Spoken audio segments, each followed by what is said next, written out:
폴란드 공군 조종사인 저는 한국에 가라는 명령을 받았을 때 그저 놀랍기만 했습니다. 왜 하필 한국인가? 라는 의문은 계속해서 제 머리를 맴돌았죠. 그러나 그곳은 제가 알고 있던 그 후진국이 아니었습니다. 한국 공군에 대한 선입견은 한순간에 깨졌습니다. 놀랍게도 한국은 전투기 교육에서 세계적 수준의 기술을 자랑하는 나라였죠. 제 25년의 경력에도 불구하고 저는 그곳에서 자신감을 잃을 뻔한 순간이 많았습니다. 과연 한국의 진정한 강점은 어디에 있었을까요? 이야기 시작해보겠습니다. 2022년 늦가을 폴란드 공군 본부 회의실은 술렁거렸습니다. FA-50 도입 결정과 함께 한국에서 교육을 받아야 한다는 소식이 전해졌을 때 저를 포함한 조종사들의 반응은 한결같았죠. 미국도 아니고 프랑스도 아닌데 왜 하필 한국이야? 경력 25년차 브로니스와프 대령이 못마땅한 표정으로 말했습니다. 우리가 2차 대전 때 영국 공군과 함께 싸운 자랑스러운 역사를 가진 폴란드 공군인데 이제 와서 아시아의 작은 나라에서 교육을 받는다고. 회의실 분위기는 차가웠습니다. 한국이 전투기를 만든다고. 삼성이나 현대 말고 뭐가 있지? 젊은 중위 하나가 빈정거렸습니다. 6.25 전쟁 때 우리가 의료 지원 보낸 나라 아닌가? 다른 동료가 거들었죠. 저도 솔직히 의구심이 컸습니다. F-16을 조종하던 저에게 한국산 전투기는 낯설기만 했죠. 선임 조종사들은 더 노골적이었습니다. 동양인들이 제대로 된 전투기를 만들 수 있을까? 기껏해야 미국 기술 베낀 정도 아닐까? 교육 파견 명단에 제 이름이 올랐을 때 동료들의 시선은 동정 섞인 조롱이었습니다. 스톨라레크, 김치나 실컷 먹고 와.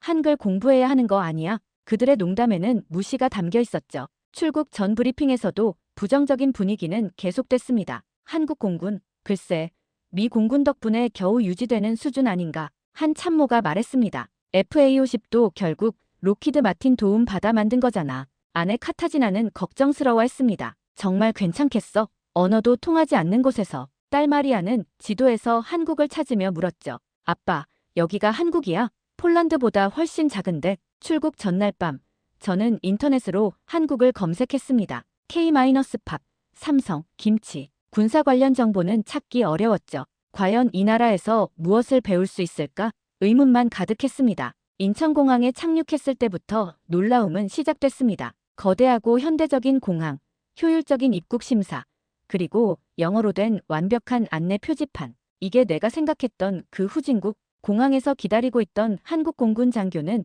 완벽한 영어로 저를 맞이했습니다. 야체크 스톨라레크 소령님, 환영합니다. 저는 김준호 소령입니다. 제1전투비행단까지 안내하겠습니다. 고속도로를 달리며 본 한국의 모습은 충격이었습니다. 끝없이 이어지는 아파트 단지, 첨단 빌딩들, 그리고 체계적인 도로 시스템. 김소령이 설명했죠. 이 고속도로는 1970년대에 건설됐습니다. 당시엔 차가 별로 없어서 비행기 이착륙 훈련도 했죠. 비행기 이착륙을요? 저는 놀라서 되물었습니다. 네, 유사시를 대비한 거였죠. 한국은 항상 전쟁에 대비하며 살아왔습니다. 광주 제1전투비행단에 도착했을 때 저는 할 말을 잃었습니다. 완벽하게 정비된 활주로, 최첨단 경납고, 그리고 일사불란하게 움직이는 정비사들. 폴란드의 어느 기지와 비교해도 손색이 없었죠. 우리 비행단은 1951년 창설됐습니다. 김소령이 자부심 있게 말했습니다. 한국 공군의 요람이라고 할 수 있죠. 여기서 수많은 에이스 파일럿들이 탄생했습니다.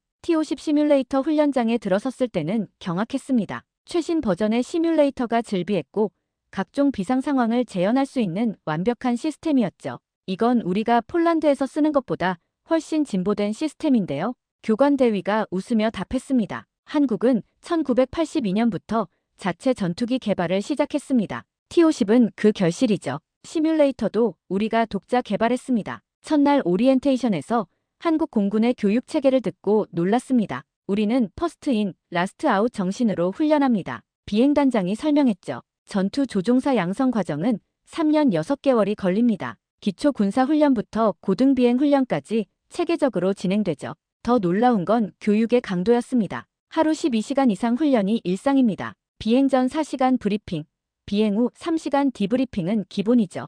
폴란드에서는 상상도 못했던 일정이었습니다. 식당에서 만난 한국 조종사들과의 대화도 인상적이었습니다. 저는 KF-16에서 T-50 교관으로 전환했습니다. 이창호 소령이 말했죠. 한국 공군 조종사들은 끊임없이 공부합니다. 석사학위는 기본이고 박사과정 중인 조종사도 많습니다. 첫 비행을 앞둔 브리핑에서 더욱 놀랐습니다. 기상정보, 항로 분석, 비상 절차까지 믿을 수 없을 정도로 세밀했죠. 우리는 모든 가능성에 대비합니다. 김소령이 설명했습니다. 한 번의 실수가 전쟁의 승패를 가를 수 있으니까요. 저녁이 되자 조종사들은 체력 단련실로 향했습니다. 매일 2시간씩 체력 훈련을 합니다. 젊은 대위가 말했죠. 굳이 마이너스 포스를 견디려면 강인한 체력이 필수입니다. 첫날 밤 숙소에서 일기를 쓰며 생각했습니다. 이곳은 내가 상상했던 그런 곳이 아니다. 폴란드 공군이 배워야 할 것들이 너무나 많다. 다음 날 아침, 드디어 T-50 실제 비행이 시작됐습니다.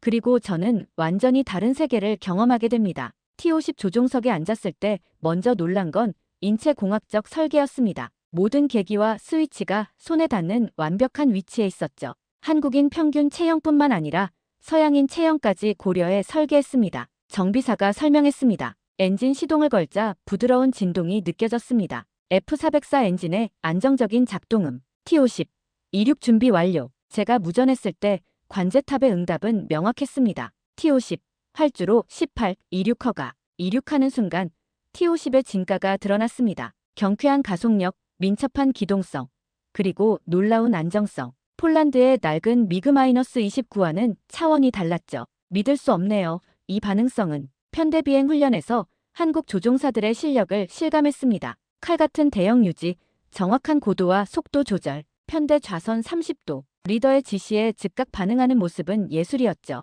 FA-50 전환 교육이 시작됐을 때 저는 다시 한번 놀랐습니다. 레이더 시스템, 무장 통제 시스템, 전자전 장비까지 모두 최신 기술이었죠. 이 정도면 경공격기가 아니라 다목적 전투기 아닌가요? 맞습니다. FA-50은 공대공, 공대지 임무를 모두 수행할 수 있죠. 무장교관이 자랑스럽게 답했습니다. 정밀 유도 폭탄 운용도 가능하고 공대공 미사일도 장착할 수 있습니다. 정비 현장을 견학했을 때도 충격적이었습니다. 정비 매뉴얼은 AR 증강 현실로 봅니다. 젊은 정비사가 태블릿을 보여줬죠. 고장 진단도 AI가 도와줍니다. 정비 시간이 획기적으로 단축됐죠. 한국의 항공기 정비 기술력은 상상 이상이었습니다. FA-50의 가동률은 90%가 넘습니다. 정비 반장이 설명했죠. 예방 정비 시스템이 완벽하게 구축돼 있어서 큰 고장이 거의 없습니다. 더 놀라운 건 부품 국산화율이었습니다. 주요 부품의 70% 이상을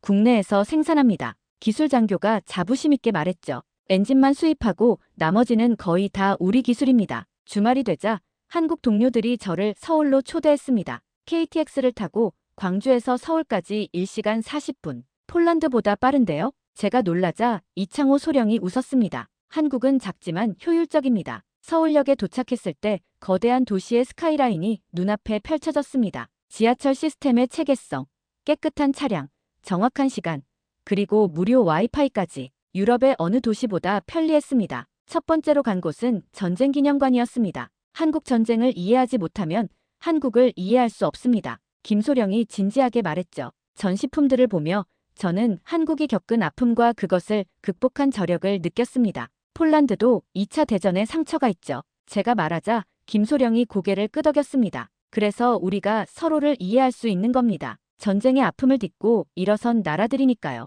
점심은 삼계탕을 먹었습니다. 여름엔 뜨거운 음식으로 더위를 이긴다는 설명이 흥미로웠죠. 인삼과 대추, 찹쌀이 들어간 달 요리는 건강식 그 자체였습니다. 오후엔 경복궁을 방문했습니다. 1395년에 지어진 조선 왕조의 정궁. 가이드의 설명을 들으며 한국의 긴 역사에 감탄했죠. 수문장 교대식을 보며 전통을 지키려는 노력도 인상적이었습니다. 저녁엔 강남의 식당가로 갔습니다. 오늘은 한국 바비큐를 경험해보세요. 갈비와 삼겹살, 다양한 반찬들, 특히 상추에 싸먹는 쌈 문화가 신기했죠. 이게 바로 한국의 공동체 문화입니다. 김소령이 설명했습니다. 건배, 소주잔을 부딪히며 한국식 회식 문화를 체험했습니다. 격식 없는 대화 속에서 진정한 우정이 싹 텄습니다. 그런데 정말 놀라운 건 그 다음이었습니다. 밤 11시가 넘었는데도 거리는 활기찼습니다. 여성들이 혼자서도 안전하게 걸어다니고 늦은 시간까지 영업하는 상점들,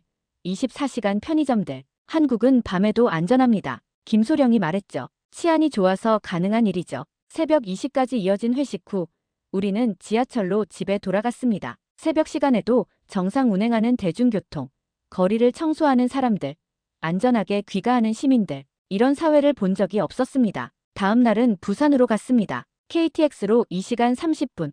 부산은 한국 제2의 도시입니다. 해운대 해변의 아름다움, 자갈치 시장의 활기, 모든 것이 인상적이었습니다. 한국 전쟁 때 부산은 임시 수도였습니다. 김소령이 설명했죠. 이곳에서 대한민국이 버텼고 반격의 발판을 마련했죠. 광안대교의 야경을 보며 저는 한국의 발전상에 다시 한번 놀랐습니다. 1970년대만 해도 이곳은 작은 어촌이었습니다. 믿기 어려운 변화였죠. 기지로 돌아오는 길, 저는 생각했습니다. 한국은 단순히 기술력만 발전한 게 아니다. 문화와 전통을 지키면서도 현대화에 성공한 나라다. 훈련이 깊어갈수록 한국 조종사들과의 유대감도 깊어졌습니다. 특히 김준호 소령관은 비행 파트너로서 완벽한 호흡을 맞췄죠. 스톨라레크, 오늘은 2대2 공중전 훈련입니다. 아침 브리핑에서 김소령이 말했습니다. 우리가 블루팀, 상대는 이창호 소령팀입니다. 모의 공중전은 치열했습니다. 적기 20방향, 김소령의 경고에 즉각 반응했죠. 한국 조종사들의 상황 판단력과 순발력은 정말 뛰어났습니다. 굿잡, 야체크, 성공적인 회피 기동 후 김소령이 격려했습니다. 언어는 달라도 하늘에서는 완벽한 팀워크를 발휘했죠. 야간 비행 훈련 중 제가 실수했을 때의 일입니다. 계기 판독을 잘못해 고도를 급격히 낮췄죠. 고도 주의, 김소령의 침착한 경고 덕분에 즉시 수정할 수 있었습니다. 착륙 후 김소령은 질책 대신 조언을 해줬습니다. 야간엔 공간 감각을 잃기 쉽습니다. 계기를 믿으세요. 그의 배려가 고마웠죠. 한국 공군의 팀워크 정신은 특별했습니다. 우리는 개인의 영웅주의를 추구하지 않습니다. 편대장이 말했죠. 전체의 승리가 개인의 승리입니다. 식사 시간에도 대화는 계속됐습니다. 폴란드 공군의 전통은 뭐가 있죠? 김소령이 물었습니다. 서로의 군대 문화를 공유하며 이해의 폭을 넓혔죠. 폴란드도 나토 훈련에 자주 참가하시죠? 그럼요. 발틱 상공 초계 임무도 수행합니다. 서로의 경험을 나누며 전문성을 인정했습니다. 체력 단련 시간에는 함께 구보를 했습니다. 하나, 둘, 셋, 넷. 구령에 맞춰 뛰며 동료애를 키웠죠. 힘들 때 서로 격려하며 완주했습니다. 주말 축구 시합도 있었습니다. 한국 공군 vs 폴란드 공군 농담 섞인 대결이었지만 승부욕은 진짜였죠. 22 무승부로 끝났지만 우정은 더욱 돈독해졌습니다. 어느 날 저녁 김소령이 자신의 이야기를 들려줬습니다. 아버지도 공군 조종사였습니다. 6.25 참전 용사셨죠. 부대를 이은 군인 정신이 인상적이었습니다. 저도 할아버지가 2차 대전 때 영국에서 싸웠습니다. 제가 답했죠. 서로 다른 나라, 다른 세대지만 같은 하늘을 나는 전우였습니다. 훈련 막바지 종합평가가 있었습니다. 스톨라레크 소령은 우수한 성적으로 과정을 마쳤습니다. 교육대장의 평가에 한국 동료들이 박수쳐줬죠. 당신은 이제 한국 공군의 명예 멤버입니다. 김소령이 농담처럼 말했지만 저는 진심으로 기뻤습니다. 진정한 전우를 얻은 기분이었으니까요. 훈련이 끝나갈 무렵 저는 완전히 다른 사람이 되어 있었습니다. 한국과 한국 공군에 대한 제 인식이 180도 바뀐 거죠. 처음 왔을 때와 지금 한국에 대한 생각이 어떻게 변했나요? 김소령이 물었을 때 저는 잠시 말을 잃었습니다. 변화가 너무 컸기 때문이죠. 솔직히 말하면 전 한국을 완전히 오해하고 있었습니다. 제가 고백했죠. 기술 후진국, 미국에 의존하는 나라. 그런 편견들이 모두 틀렸다는 걸 깨달았습니다. 특히 한국 공군의 전문성에 깊은 인상을 받았습니다. 체계적인 교육 시스템, 끊임없는 자기 개발, 완벽주의적 훈련 문화. 폴란드가 배워야 할 점이 너무 많습니다. 한국의 국방 자주성도 놀라웠습니다. 자체 전투기 개발, 높은 부품 국산화율, 독자적인 작전 수행 능력, 진정한 군사 강국이더군요. 2023년 봄, 저는 폴란드로 돌아왔습니다. 인천공항을 떠날 때 제 마음은 복잡했죠. 고향으로 돌아가는 기쁨과 한국을 떠나는 아쉬움이 교차했습니다. 바르샤바 공항에 도착했을 때 동료들이 기다리고 있었습니다. 어떻게 됐나? 야체크. 살아서 돌아왔네. 농담조의 인사였지만 그들의 표정엔 여전히 의구심이 남아있었죠. 다음날 공군 본부에서 첫 보고가 있었습니다. 회의실에는 고위 장교들이 모여 있었죠. 자, 스톨라레크 소령. 한국에서 뭘 배웠는지 들려주길. 저는 준비한 자료를 펼쳤습니다. 한국 공군은 우리의 예상을 완전히 뛰어넘었습니다. 프레젠테이션을 시작하자 회의실이 숙연해졌죠. 먼저 한국의 조종사 교육 체계를 설명했습니다. 입대부터 전투기 조종사가 되기까지 3년 6개월, 매 단계마다 엄격한 평가가 있고 탈락률도 높습니다. 그렇게 오래 걸리면 비효율적이지 않나? 한 대령이 물었습니다. 아닙니다. 오히려 완성도 높은 조종사를 양성하죠. 사고율이 현저히 낮은 이유입니다. T-50의 성능에 대해서도 상세히 설명했습니다. 초음속 비행이 가능하고 최신 항전 장비를 탑재했습니다. 특히 시뮬레이터 시스템은 우리보다 한 세대 앞서 있습니다. 보고를 마치자 공군 참모차장이 말했습니다. 스톨라레크 소령, 자네가 한국에서 정말 많은 걸 배워온 것 같군. 이 내용을 바탕으로 개선안을 만들어보게. 그 후 몇 주간 저는 한국에서의 경험을 바탕으로 폴란드 공군 교육 시스템 개선안을 작성했습니다. 시뮬레이터 훈련 시간 확대, 체계적인 디브리핑 도입, 안전 문화 강화 등이 포함됐죠. 동료들도 점차 생각을 바꾸기 시작했습니다. 한국이 그 정도로 발전했다니. 회의적이던 브로니스와프 대령도 인정했죠. 우리가 너무 오만했던 것 같아. FA-50 도입 준비가 본격화되면서 저는 핵심 인력으로 활동했습니다. 스톨라레크 소령이 한국 사정을 가장 잘 아니까 상부의 신뢰가 든든했죠. 하지만 시간이 지날수록 한국이 그리워졌습니다. 김준호 소령과 주고받는 이메일이 유일한 위안이었죠. 폴란드는 어떻습니까? 한국이 그립지 않으세요? 어느 날 밤 아내와 진지한 대화를 나눴습니다. 여보, 내가 한국으로 돌아가고 싶다고 하면 어떻게 생각해? 카타지나는 잠시 침묵하다가 답했죠. 당신이 그곳에서 정말 행복해 보였어요. 2023년 여름, 저는 중대한 결심을 했습니다. 25년간의 군 생활을 마무리하고 새로운 도전을 하기로 한 거죠. 한국에서 새 삶을 시작하고 싶습니다. 상부는 만류했지만 제 결심은 확고했습니다. 스톨라레크 소령이 한국에 가면 양국 군사 협력에도 도움이 될 겁니다. 참모총장의 격려가 힘이 됐죠. 저녁식 날 많은 동료들이 축하해줬습니다. 한국에서 행복하길 바란다. 야체크. 브로니스와프 대령의 악수에는 진심이 담겨 있었죠. 2023년 가을, 저는 다시 인천공항에 도착했습니다. 이번엔 관광객이 아닌 이민자로서였죠. 김준호 소령이 공항에 마중 나와 있었습니다. 다시 오신 걸 환영합니다. 야체크. 반가운 재회였죠. 이번엔 영원히 머물 겁니다. 제 대답에 김소령이 활짝 웃었습니다. 항공 컨설팅 회사 취업은 순조로웠습니다. 한국어 실력은 부족했지만 전투기 조종 경력과 양국 공군에 대한 이해가 강점이었죠. 당신 같은 인재가 꼭 필요했습니다. 회사에서 제 역할은 한국 항공 기술을 해외에 소개하는 것이었습니다. 특히 동유럽 시장 개척에 주력했죠. 폴란드 공군 출신이 한국 전투기를 추천하니 신뢰도가 높습니다. 주말엔 한국어 학원에 다녔습니다. 안녕하세요. 저는 야체크입니다. 서툰 한국어지만 한국인들은 격려해줬죠. 정말 잘하시네요. 한국 생활에 적응하면서 놀라운 점들이 많았습니다. 치안의 안전함, 대중교통의 편리함, 그리고 빠른 인터넷. 폴란드보다 살기 편한 것 같아요. 아내도 만족했죠. 특히 의료 시스템이 인상적이었습니다. 건강검진이 이렇게 철저하다니. 첨단 장비와 꼼꼼한 검사에 감탄했죠. 한국의 의료 수준은 세계 최고입니다. 회사 동료들과의 관계도 좋았습니다. 야체크 씨, 오늘 회식 있어요. 같이 가요. 한국의 회식 문화에도 금세 적응했죠. 이제는 소주도 제법 마실 수 있습니다. 2024년 FA-52 폴란드에 인도되기 시작했습니다. 저는 기술 자문으로 폴란드를 방문했죠. 스톨라레크, 내가 옳았어. 옛 동료들의 반응이 뿌듯했습니다. 폴란드 조종사들의 한국 파견 교육도 시작됐습니다. 한국은 정말 대단한 나라더군. 후배들의 변화된 인식이 기뻤죠. 내가 미리 경험해서 다행이야. 한국에서의 삶은 나날이 안정됐습니다. 서울 근교에 작은 집을 마련했고 딸 마리아도 한국 학교에 잘 적응했죠. 아빠, 저 한국 친구들이 많이 생겼어요. 주말이면 가족과 함께 한국 곳곳을 여행했습니다. 제주도의 아름다운 자연, 경주의 유구한 역사, 강원도의 설경. 볼 때마다 새로운 매력을 발견했죠. 특히 한국인들의 정이 좋았습니다. 이웃들은 항상 반찬을 나눠주고 명절엔 떡을 돌렸죠. 외국인인데도 이렇게 잘해주시니 감사합니다. 이웃사촌이잖아요. 회사에서도 인정받기 시작했습니다. 루마니아, 체코 등의 T-50, FA-50 수출 계약을 성사시켰죠. 야체크 이사님 덕분입니다. 승진과 함께 더 큰 책임을 맡게 됐습니다. 2025년 현재 저는 한국 영주권을 취득했습니다. 조만간 귀화 신청도 할 예정이죠.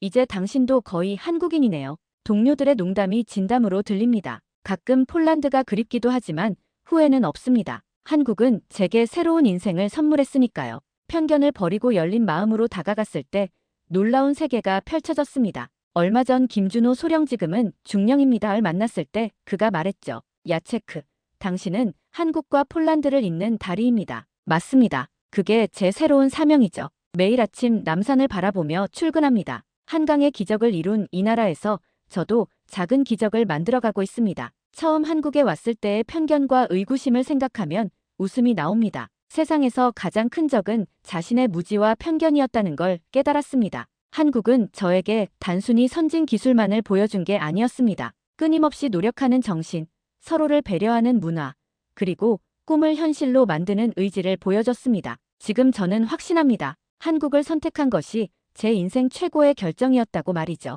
한국에서의 경험은 제 인생을 바꿔놓았습니다. 처음에는 모든 것이 낯설고 불신이었죠. 그러나 시간이 지날수록 한국은 단순한 기술력을 넘어선 진정한 강국임을 깨달았습니다. 이제 저는 한국 공군의 전문성과 그들이 이루어낸 성취를 진심으로 존경하게 되었습니다. 그들이 보여준 끊임없는 노력과 자신감, 그리고 팀워크 정신은 우리에게 큰 교훈을 주죠. 이 경험을 통해 저는 세상의 많은 것을 배우고 더 큰 눈을 가지게 되었습니다. 이 이야기를 통해 여러분도 한국에 대해 다시 생각해 보길 바랍니다. 기술과 문화, 그리고 역사까지 한국의 진면목을 알게 되면 다시는 그들을 쉽게 판단할 수 없을 겁니다. 구독과 좋아요, 댓글을 남기며 여러분의 생각도 함께 나눠주세요. 그럼 다음 영상에서 다시 만나요.